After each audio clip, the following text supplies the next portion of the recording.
some mysteries should remain unsolved.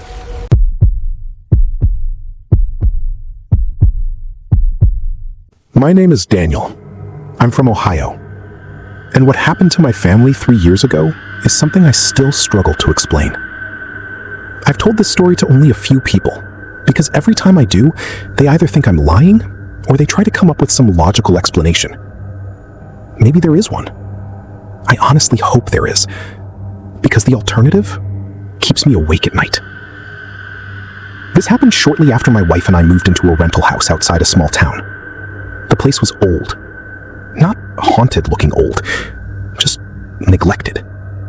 The kind of house that had creaky floors, uneven walls, and a basement that smelled permanently damp. But it was affordable. And after our daughter Emma was born, affordable was exactly what we needed. The first few months were normal. Emma slept upstairs in the nursery. We kept a baby monitor beside our bed. Nothing unusual happened. At least, not at first. Then one night, around 2 a.m., I woke up because I heard someone speaking through the monitor. At first, I thought it was my wife. Maybe she'd gotten up to check on Emma. But when I looked beside me, she was asleep. The voice continued. Soft, faint, almost impossible to understand. I picked up the monitor and listened carefully. It sounded like someone whispering. I couldn't make out the words, just the sound of a voice. Then it stopped. Complete silence. The next morning, I checked the nursery. Nothing was wrong. The windows were locked. The doors were locked. Emma was fine. I assumed the monitor had picked up interference from another device. That explanation made sense.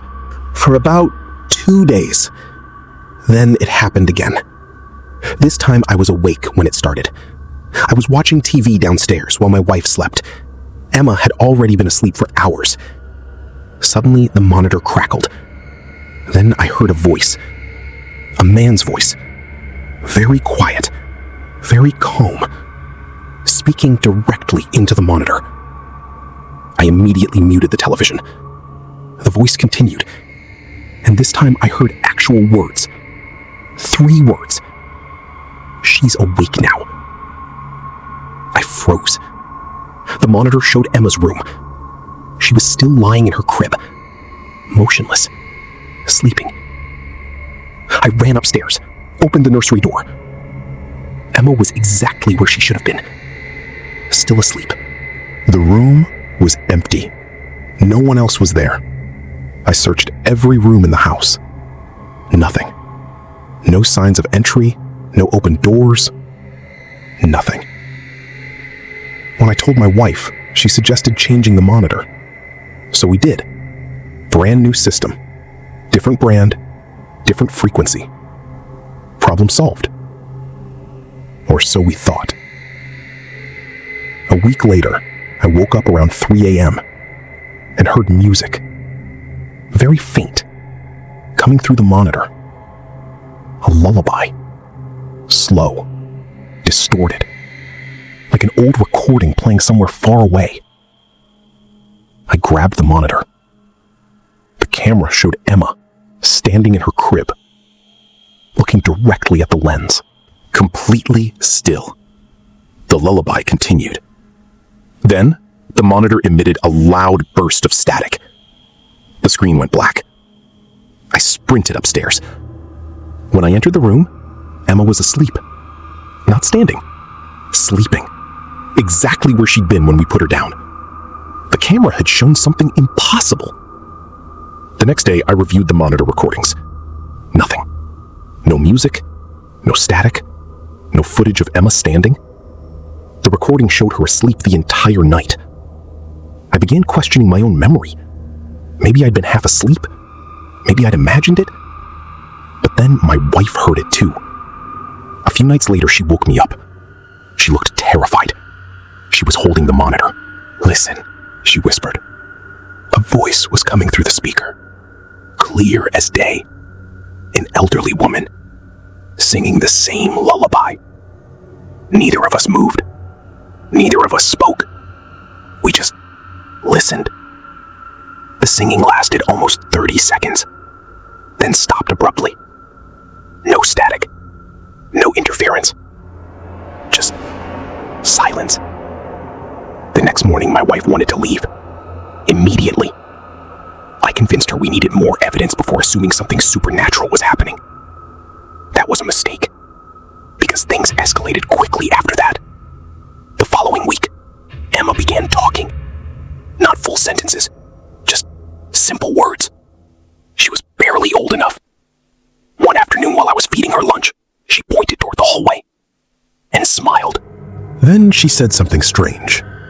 "Old lady." I laughed. "Where?" She pointed again. "Old lady." Nobody was there. I figured she'd seen someone on TV. Kids repeat random things. That's normal. But over the next month, she mentioned the old lady several more times. Always the same description. Always pointing toward empty spaces. The hallway, the staircase, the nursery door. One evening, my wife asked her what the old lady looked like. Emma answered immediately. Sad face. Then she started crying. Hard. The kind of crying that comes from genuine fear. That was the first time I felt truly unsettled. A few days later, I decided to inspect the house more carefully, especially the basement. The basement had always bothered me. There was a small storage room beneath the stairs. No windows, no lights, just a wooden door. I'd never opened it. I grabbed a flashlight and headed downstairs. The air felt colder near that room. Maybe because of poor insulation. Maybe not. The door resisted when I pulled it open, as if it hadn't been used in years. Inside was a tiny space filled with old junk. Broken furniture. Boxes. Dust. Nothing unusual. Then I noticed something hidden behind a shelf. An old cassette recorder. I picked it up. The batteries were long dead. There was a cassette inside. Curious, I brought it upstairs. The tape was labeled with a date. I bought batteries and played it. At first, there was only static. Then, a woman began speaking. Her voice sounded weak, fragile, like someone recording a message. She talked about being sick, about living alone, about hearing noises in the house at night. Then, the recording ended abruptly. I didn't think much of it until I mentioned it to a neighbor. The moment I described the tape, his expression changed. He asked where I'd found it. I told him. Then he told me something nobody had mentioned when we rented the house. The previous owner had died there, an elderly widow. She lived alone. According to local rumors, she wasn't discovered for several days after she passed away. The house sat empty for years afterward. I asked her name. The neighbor told me, and I felt a chill run through my body because it matched the name written on the cassette. That night, neither my wife nor I slept well. Around 4 a.m., I heard Emma laughing through the monitor. Not crying, laughing. I looked at the screen. She was standing in her crib, facing the corner of the room. Not the camera, not the door, the corner. And she appeared to be talking to someone. I couldn't hear words, just giggling. Then she suddenly stopped, slowly turned her head, and looked directly into the camera. At the exact moment she did, a second face appeared behind her.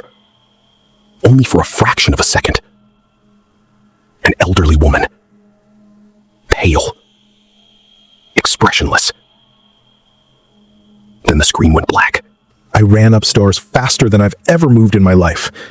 The room was empty. Emma was crying. The corner was empty. But something felt wrong. The temperature had dropped dramatically. My breath was visible. Inside the room. In the middle of summer. We moved out 3 weeks later. I didn't care about breaking the lease. I didn't care about losing money. I just wanted my family gone. For a while, everything seemed fine. No voices, no singing, no strange incidents. Then one afternoon, months after we'd moved, I was organizing boxes in our garage. I found the old baby monitor.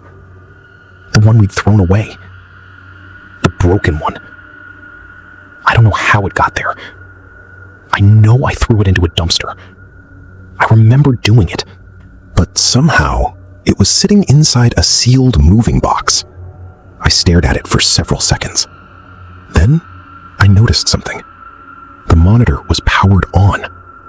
The batteries were dead, yet the screen glowed faintly. Static filled the display. Then, for a brief moment, I heard the lullaby again.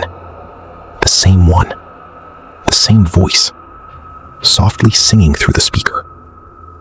I smashed the monitor with a hammer, then threw every piece into separate trash bins across town. I never saw it again. Emma is 9 years old now. She remembers almost nothing from that house. Almost. A few months ago, during dinner, she suddenly asked a question. A question she hadn't asked in years. She looked at me and said, "Whatever happened to the old lady?" I asked what she meant. And she answered, "The one who used to stand beside my crib every night." Then she went back to eating, as if she'd asked something completely normal. I never told her about the voices, the recordings, the woman who died there. None of it. So to this day, I still don't know how she knew. Who was really watching her through that monitor?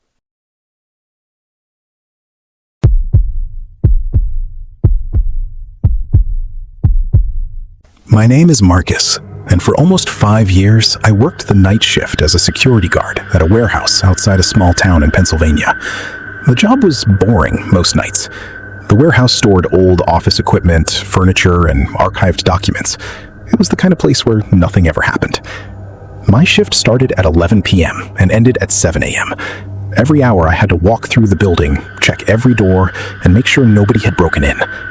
For the first year, everything was normal. Then, strange things started happening. It began with small incidents. Doors I knew were locked would be found open during my next patrol. Motion sensors would activate in empty hallways.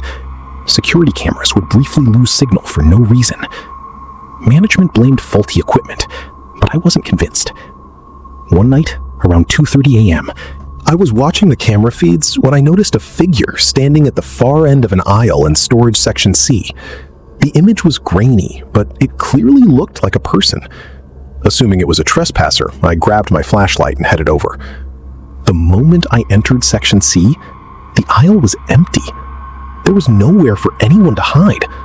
The shelves reached almost to the ceiling, and there was only one way in or out. I searched every corner and found nothing. When I returned to the security office and reviewed the footage, the figure was gone. The camera showed an empty aisle the entire time. I told myself I had imagined it. A few nights later, something happened that I couldn't explain away. During a routine patrol, I heard footsteps behind me. Slow, heavy footsteps that matched my pace exactly. Every time I stopped walking, the footsteps stopped too. Every time I started moving again, they resumed. I spun around several times, shining my flashlight into the darkness, but nobody was there. The warehouse was completely empty. I finished my shift feeling uneasy, but I kept the experience to myself. Things became worse over the following weeks. Employees working daytime shifts started reporting strange sounds coming from storage section C. Some claimed they heard someone whispering their names. Others reported seeing a man standing between the shelves before disappearing when approached. Most people laughed it off as rumors, but enough reports came in that management asked me to pay extra attention to that area. One rainy October night, I was sitting in the security office when every monitor connected to Section C suddenly went black. The rest of the cameras worked perfectly, only that section lost signal. I assumed a power issue was responsible and headed over to investigate. As I approached the area, I noticed something unusual. The temperature had dropped dramatically. The warehouse wasn't climate controlled, but this felt different. It was freezing. My breath became visible in front of me. The deeper I walked into Section C, the colder it became. Then I heard a voice. At first, it sounded like distant mumbling. I stopped and listened carefully. The voice grew clearer. It sounded like a man speaking quietly from somewhere between the shelves. I followed the sound until I reached the last aisle. That's when I saw him. A tall man stood motionless at the far end. He wore dark clothing and appeared to be staring directly at me. Relief washed over me. Finally, I thought, an actual intruder. I shouted that security had been notified and ordered him not to move. The figure didn't respond. It didn't even react. I started walking toward him. The distance between us was maybe 50 feet. As I got closer, my flashlight flickered. Once, twice, then it went completely dark. I hit the side of it, and the beam returned. The aisle was empty. The man had vanished. There were no exits nearby, no doors, no hiding places, nothing. My radio crackled loudly, startling me. Dispatch was asking if everything was okay because all the cameras in Section C had just come back online. I didn't answer immediately. I was too busy staring at the floor. There were wet footprints leading down the aisle toward where the man had been standing. The strange thing was that they ended abruptly in the middle of the concrete floor. They didn't continue anywhere. It was as if whoever made them had simply disappeared. The next day, I requested access to older company records. I wanted to know whether anything unusual had ever happened in that warehouse. What I found disturbed me. 23 years earlier, before the building became a storage facility, it had been used as a manufacturing plant. According to a local newspaper article, a maintenance worker named Richard Hale had gone missing during a night shift. Despite extensive searches, his body was never found. The case remained unsolved. Curious, I found an old employee photo attached to the article. The moment I saw it, my stomach dropped. The man in the picture looked exactly like the figure I'd seen in Section C. Same height, same face, same expression. I tried convincing myself it was a coincidence, but deep down, I knew it wasn't. Over the next month, the sightings became more frequent. Sometimes I would see him standing on camera feeds. Sometimes employees reported seeing him walking through empty corridors. Every time someone approached, he disappeared. Then came my final night at the warehouse. It was just after 3 a.m. when I received a motion alert from Section C. Expecting another false alarm, I checked the cameras. What I saw made my blood run cold. Every camera in the section showed the same thing. The man was standing in the center aisle, staring directly into the lens. Not moving, not blinking, just staring. I immediately called local police and headed toward the area. As I approached, every light in Section C switched off simultaneously. The warehouse fell into darkness. My flashlight was the only source of illumination. The beam shook in my hands as I entered the aisle. At first, I saw nothing. Then, I heard footsteps. Slow, deliberate, coming toward me from the darkness. The sound grew louder, closer, closer, until finally the flashlight revealed a figure less than 20 feet away. It was him, the same man from the cameras, the same face from the newspaper photograph. He stood completely still, staring at me with pale, lifeless eyes. Then, for the first time, he spoke. In a calm voice, he said, "They never found me." Every hair on my body stood up. Before I could react, the lights suddenly came back on. The aisle was empty. Police arrived minutes later and searched the entire warehouse. They found nobody. No footprints, no evidence of an intruder, nothing. I quit the next morning. I never returned. A year later, the warehouse was demolished to make room for a distribution center. During excavation, construction crews discovered human remains trapped inside a sealed maintenance shaft beneath what had once been Storage Section C. Dental records later confirmed the identity. The remains belonged to Richard Hale, the worker who had vanished 23 years earlier. Most people would probably call what happened a coincidence. Maybe it was. But sometimes, I still wake up in the middle of the night, remembering that final encounter, remembering those pale eyes staring at me from the darkness, and remembering the last words he ever spoke. They never found me. The terrifying part is that at the time he said those words, nobody had.